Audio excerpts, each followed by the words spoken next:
Good evening, everybody, and welcome back to the South Florida Tribune Broadcasting Network. My name is Scott Morganroth, and we are here with Motor Mouth and Wild Bill Winters. And, well, welcome back to work here, buddy. We have a good show lined up, don't we? Yes, sir. Good evening, Scott. All right, so let's get to it, okay? I know we're going to talk about the Houston Astros against the Washington Nationals. Some thoughts about that? Well, we talked a little bit on the last show that Cole is not invincible, and he got touched for 5 runs. The other night they hit him pretty hard. So we got a heck of a series going on between the Nats and the Astros. Yeah, we sure do. Obviously nobody expected the Washington Nationals to get to this particular point, but meanwhile they're 3 wins away from the first championship in franchise history, dating back to when they were the Montreal Expos. Are you, obviously you're rooting for Houston, but are you surprised to see Washington get this far? No. They have really, really good pitching. I think the Astros have the best pitching in Major League Baseball, and they're hot, and they've been as good a team in baseball since May 19th. Yeah, they really have, and I think that they've played with a chip on their shoulder, knowing that Bryce Harper decided to bolt for Philadelphia. And it's amazing that they were able to get to the World Series without Bryce Harper, but it just goes to show you that I personally think Bryce Harper's overrated. I really do. And, you need 25 guys to make a team.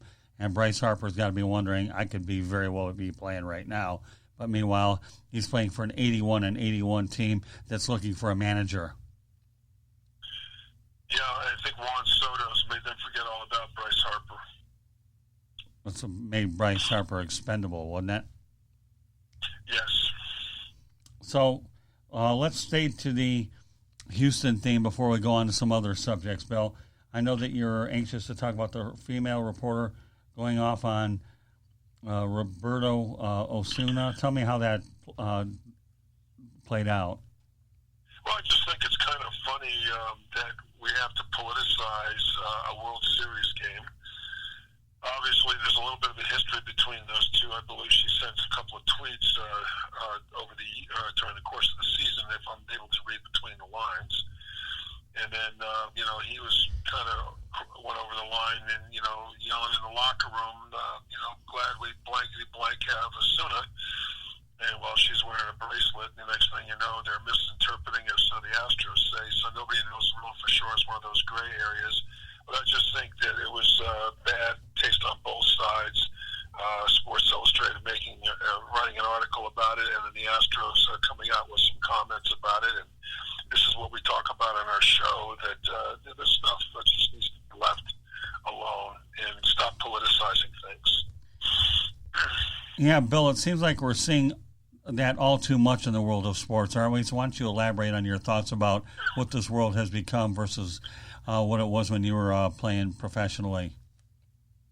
Well, I can say that, I when I come home to relax, all I do is, I watch these TV shows, and it just seems like everyone has their own agenda, and we're not, people aren't reporting the news anymore. They've always got some other agenda while they're trying to do the news, or whether it's sports or the news.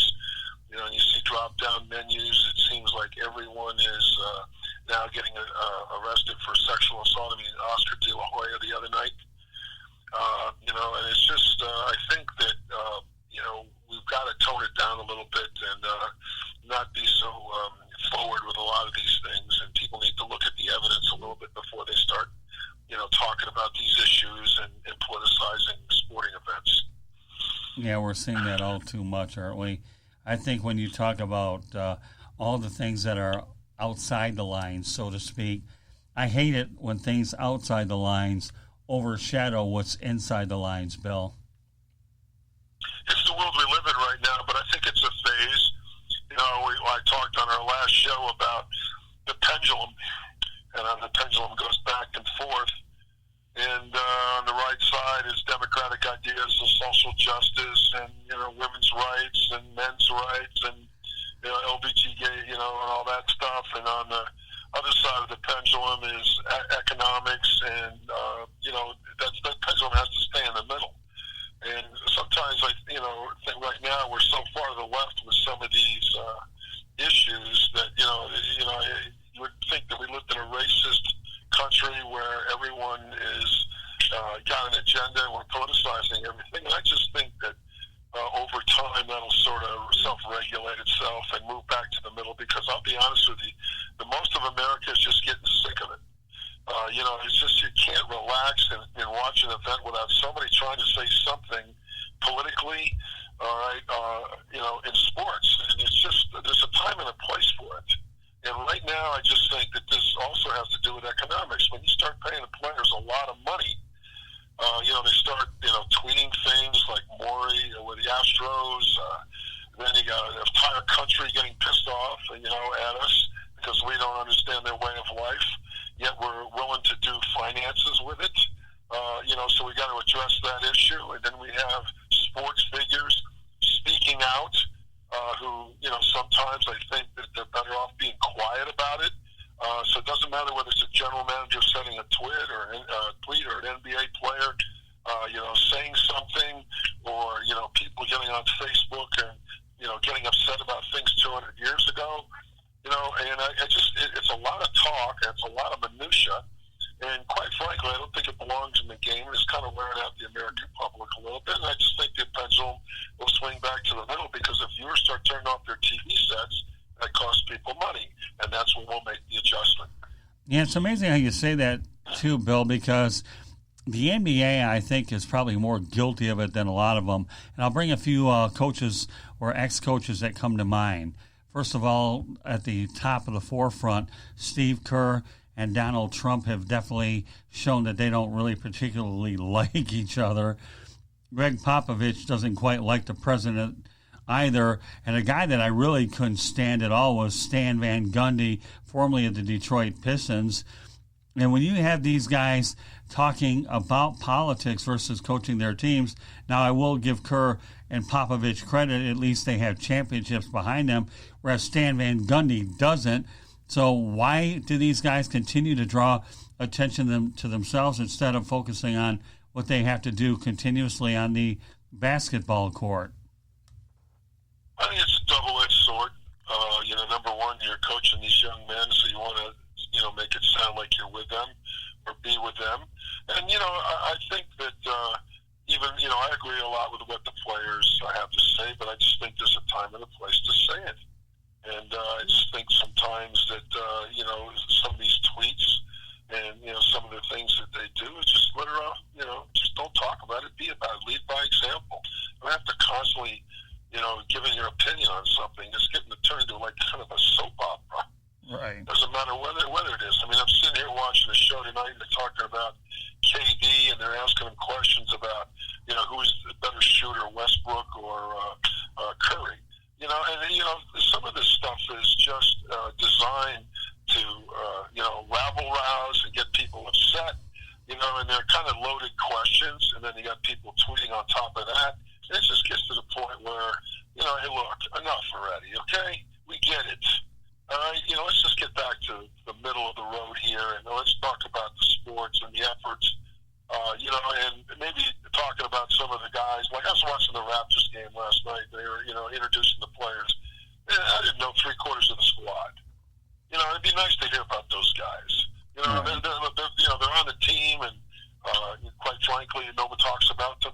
And yet we're spending our time talking about this kind of stuff. I just think that, maybe we ought to take a look at how we, broadcast and talk about issues, and maybe do a little bit more about sports rather than politicizing everything. Yeah, Kevin Durant's a guy, to me, here's a guy that's not even been playing basketball all year because of his injury, but yet his jaw is as active as his sharpshooting skills, and I'm really there's certain athletes you just develop a dislike for as time goes on, and I think Kevin Durant, to me, is starting to raise to one of my dislike lists. I'm really getting fed up with the guy. Once he leaves Oklahoma City on bad terms, and then, of course, he leaves Golden State on bad terms and taking shots after every organization that, by the way, paid him millions of dollars, okay? And now he's with Brooklyn with the Nets, and he can't keep his mouth shut, and I'm sure there's a lot of other athletes that are getting on my nerves, but he's a flavor of the day so far, unless you come up with a better one. was watching Magic Johnson tonight on ESPN, and I love Michael Wilbon. He's old school like myself. Right. He's probably worse than I would when it comes to some of the stuff that he talks about and his attitude towards it. And Magic made a good point. The young man's now got his money, so now he can relax and play basketball. And I have to laugh because some of these guys, they're instant millionaires the minute they get out of college. And I take a look at the kid from, which we'll talk a little bit, in a little while, from New Orleans. Right. This kid doesn't even step foot in a basketball court and play a regular season game.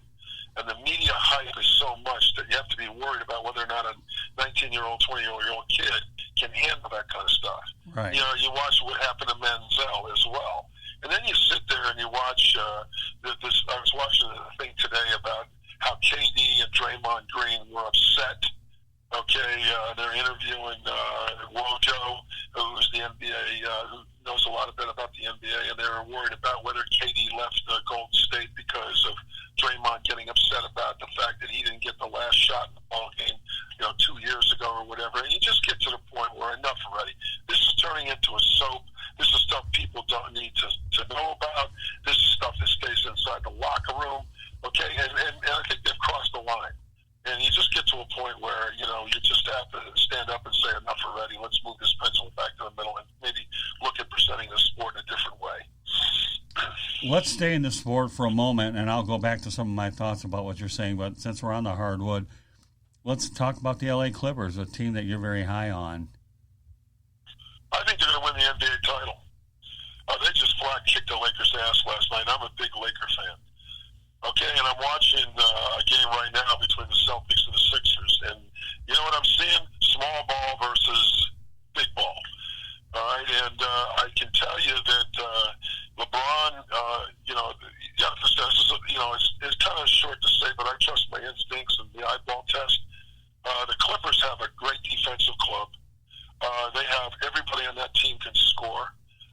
Lou Williams and those guys, when they went small, just pulverized the Lakers. LeBron is not a pure shooter. He never has been, but he just beats people with his athleticism. But he's 35 years of age. He's getting up there in age. They tried to post into Davis all night long. It looks sluggish, but they'll figure it out. And I'm sure that once Rajon comes back, they'll have a guard that can distribute it. But quite frankly, you can kind of see down the line. I just think the Clippers are the class of the West. I think the bookies in Las Vegas got it right, and they've got a tremendous defensive club, and they have really, really good depth, and everybody can put the ball in the basket. And they kind of reminded me of a bunch of water bugs that can shoot the basketball, and it was fun to watch. And they made believers out of me last night, and I just think it's like the 180 from the days when the Clippers were the worst, the doormat of the league, and they had an owner that was just a real non-committed guy to winning. And now they've got a guy in there who's a techie that's dropping all this money, and he spent the money the right way. And it's going to be fun to watch the Clippers, but they're the class of the West, and that's just my opinion of it. And I'm not going to back off from it. And they're only going to get better because Paul George wasn't even in the lineup. All right, so let's talk about the Clippers for a moment, and I'm glad that for a lot of the NBA players that I can't stomach, I'll tell you one guy that's wearing on me in a good way is Kawhi Leonard. Here's a guy that led the San Antonio Spurs to a world championship. The only reason he left there is because he felt that the organization mishandled his medical situation. But the Toronto Raptors, knowing that they probably were going to lose him after 1 year, decided to gamble and grab him anyways. He wins a championship in Canada, and I think he should have his number retired after 1 year and a statue outside of Toronto, believe it or not, because he led them to a world championship to begin with. I mean, and we can get into the conversation down the road, or if not right now, about when you have a jersey retired or a statue. But Toronto is known for being a hockey town, but yet they win a championship with Kawhi Leonard. And just think, if this guy gets the Clippers to the finals, let alone wins it, he has a chance to win a championship in 3 places, 2 with no tradition. That, to me, is unbelievable. And I'm more and more impressed with Kawhi Leonard. And he willed the Toronto Raptors to a world championship last year.